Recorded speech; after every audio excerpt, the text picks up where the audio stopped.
This is Alex Olfke. Played his college days at Alcorn State. Very fine punter. You can see he's a tall, lean guy, as most punters are.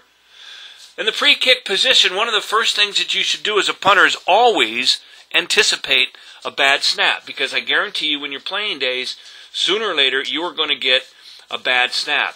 So you want to be like a shortstop. Your feet are spread about shoulder width apart, slight flexion of the knees and the hips, and when the ball comes on a bad snap, you field it just like a shortstop would. You get in front of the football, flexion of the trunk, eyes on the ball, and you catch the ball away from your body.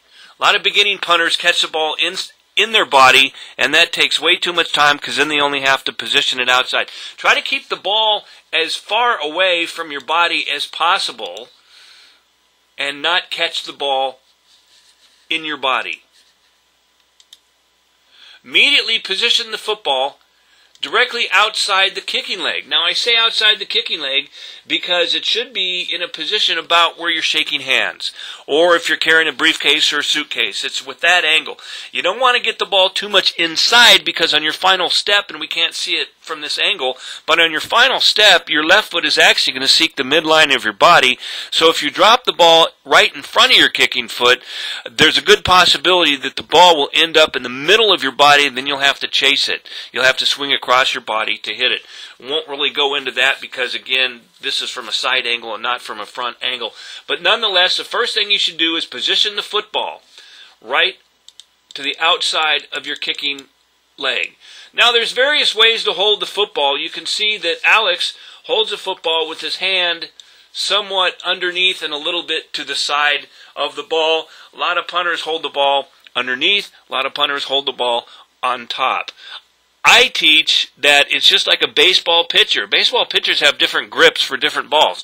I don't think you can tell me that there's one method and one grip that is superior to the other. The superior grip is a grip that you feel comfortable with. The most important thing on a drop is consistency. So if you can get a consistent drop, it really doesn't matter if your hands are on top, to the side, or on the bottom. I will have to say on the bottom, I find it to be the least consistent type of drop, but again, that's an individual preference. More importantly, take a look at the ball angle.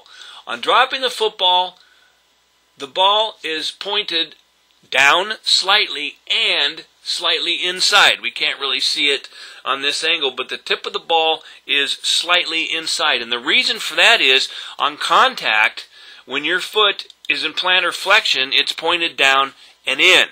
And you want the ball and the foot at the same position. The ball is dropped approximately waist high and should not move. You can see the ball does not move here. The nose is not down, it just remains at a constant angle throughout the kick. Now the strides are not long. You don't have to overstride, and the speed is basically that of kind of a fast walk. This isn't a run into the football. Let me show you where the power of the punt comes from.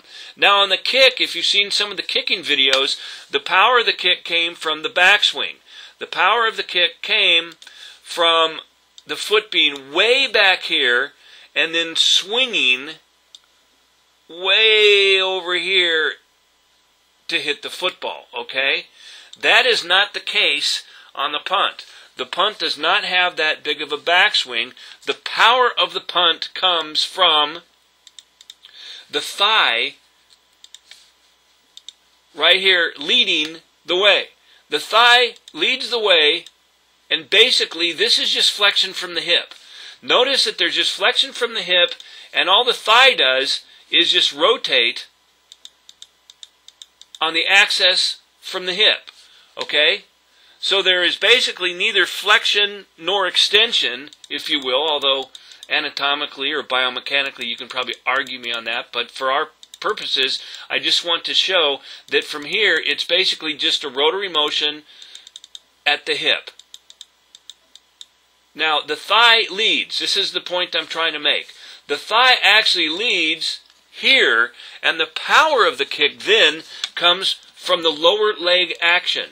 The power of the kick comes from the lower leg swinging here, okay, and then swinging up.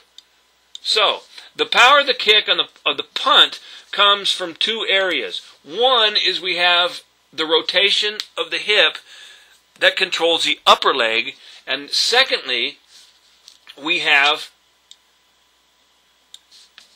the action at the knee joint which controls the lower leg, and this is where the power of the punt comes from. It's the lower leg action. It's the speed of the lower leg coming through the football here that adds distance to the kick.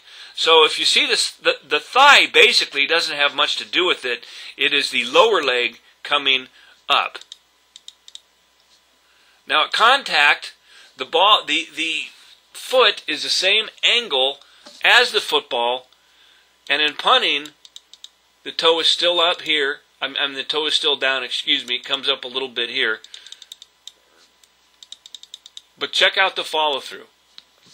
Two things on a punt. One, your momentum is going to cause your whole body to elevate, and your left foot will come off the ground. And two, look at the follow-through. The follow-through is high above Alex's head here, and Alex is about 6'2", 6'3", so you can see that his foot is well over 7 feet in the air. I've actually seen punters that inside have been able to touch an 8-foot ceiling with their foot. Unbelievable action here. Head is down, body is forward, great follow through, very, very nice.